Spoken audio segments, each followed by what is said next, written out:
प्रिय श्रोतागण, अब हम आत्मज्ञान की ओर श्रृंखला के मन के पश्चात कर्म का विषय लेते हैं। कर्म करना जीव का स्वभाव है, अनिवार्यता है।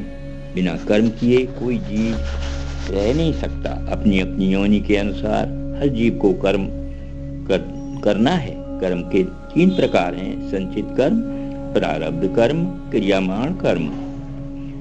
प्राणी जीव अपने परंपरागत कर्म, जिनमें उसके पिछले जन्मों के क्रियामाण कर्म जो प्रारब्ध रूप में पड़े हैं, में से कुछ ले इस शरीर को धारण करता है। बाकी के संचित कर्म संस्कार के रूप में पड़े हैं। किस घर में जन्म, किसके साथ विवाह आदि, कब मृत्यु, सब प्रारब्ध से लेकर प्राणी आता है। ज्ञानी हो, अज्ञानी हो, भक्त हो, अभक्त हो, प्रारब्ध का असर उसके जीवन पर है। जिसका प्रारब्ध अच्छा, वह अधिक गुणी न होने पर भी अधिक सुख सुविधा जुटा देता है, जबकि जिसका प्रारब्ध अधिक अच्छा नहीं है, गुणी होने पर भी नहीं जुटा पाता। परंतु इसमें केवल प्रारब्ध की बात नहीं, इसमें वातावरण, समाज, राजनीति का भी प्रभाव होता है। ईश्वर ही सृष्टि करता है, सृजनहार है, कर्मों का नियामक, निर्वाहक एवं कर्मों का फल देने वाला है। वे ईश्वर आत्म रूप से, साक्षी रूप में सभी के अंतःकरण में विराजमान हैं। हम कर्ता भाव से अच्छा बुरा कर्म करते हैं, उसी अनुसार फल मिलता है। धर्मात्मा धर्म करके खुशी होता है, जबकि अधार्मिक अधर्म की बातों से खुशी होता है। दोनों ही अपने को कर्मों का कर्ता मानते हैं। यह कर्तव्यता ही अज्ञान है। ज्ञानवान को न हर्ष होता है न शोक, क्योंकि ज्ञान के द्वारा उसका कर्ता भाव समाप्त हो चुका है। अगर देखा जाए तो सब कर्म सब प्रकार से प्रकृति के गुणों द्वारा किए जा रहे हैं, परंतु जिसका अंतःकरण अज्ञान से मोहित हो रहा है, ऐसा व्यक्ति मैं करता हूँ ऐसा मानता है। अगर देखा जाए तो काम, क्रोध, लोभ, मोह, भय, चिंता आदि सब देहाभिमान कारण हैं। यह सब आते जाते रहते हैं। मन तो उसे देखने वाला साक्षी रूप है। व्यक्ति अहंकारवश अपने को कर्ता मानता है, जो अज्ञान है।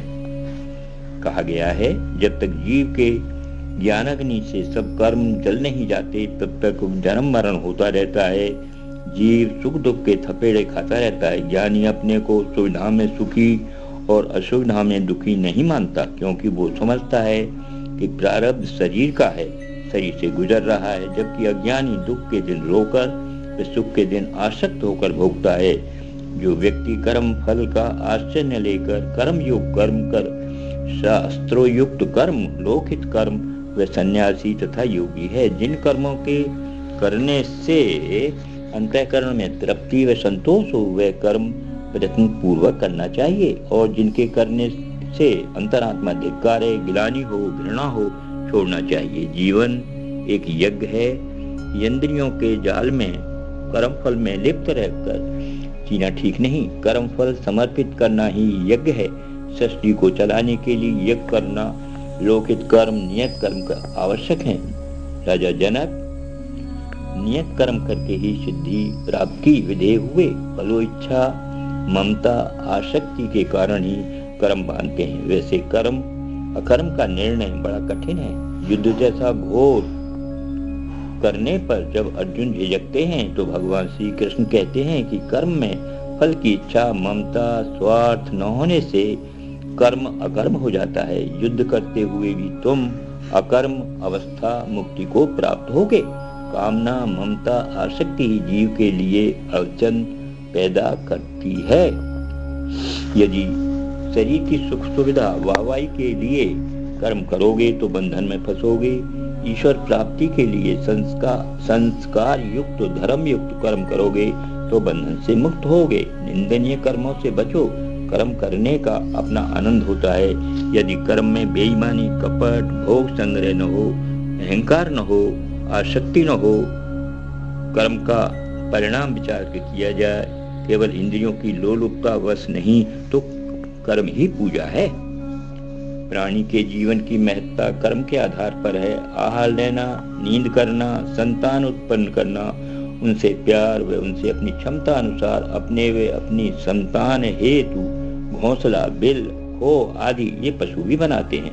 परंतु मनुष्य योनि सबसे श्रेष्ठ योनि है।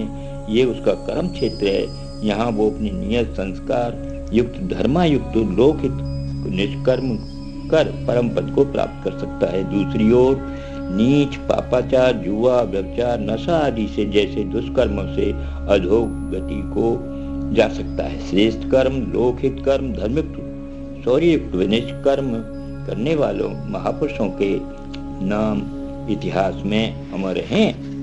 ज्ञानी अज्ञानी के कर्मों में अंतर होता है। ज्ञानी में अहंकार नहीं होता, जिससे कर्तापन से मुक्त होता है। उसके कर्म विवेकपूर्ण होते हैं, जबकि अज्ञानी अहंकारवश कर्ता मान फल की इच्छा से कर्म करता है, जिससे लाभ हानि, सुख दुख, हर्ष विषाद से ग्रसित होता है। इस कारण अपेक्षाएं होती हैं। जब अपेक्षा पूर्ण नहीं हो तो दुख। इसलिए कहा गया है, दीन वह नहीं जिसके पास नहीं है, बल्कि वह दीन है जिसके पास होते हुए भी निरंतर अधिक की इच्छा बनी रहती है। प्राणी के चित्त के शांत हुए बिना आत्मज्ञान नहीं देखा जाए तो जीवन ही कर्म है। मृत्यु कर्म का अभाव है। कर्म का आरंभ जन्म से ही हो जाता है, वह मृत्यु पर्यंत चलता है। जीवन में कर्म रोकना असंभव है। जहाँ शरीर में आसक्ति है, अहंकार है, और जहाँ अहंकार है वहाँ कर्ता मौजूद है। कर्ता के रहते हुए जो भी किया जाएगा वह कर्म ही है। निष्काम का अर्थ है कर्ता का अभाव, मैं नहीं है। कर्म के पीछे उद्देश्य फलाकांक्षा नहीं, वही निष्कर्म है। इसलिए जहाँ तक हो प्राणी को आसक्ति रहित हो निष्कर्म करना चाहिए। ओम हरि ओम हरि ओम हरि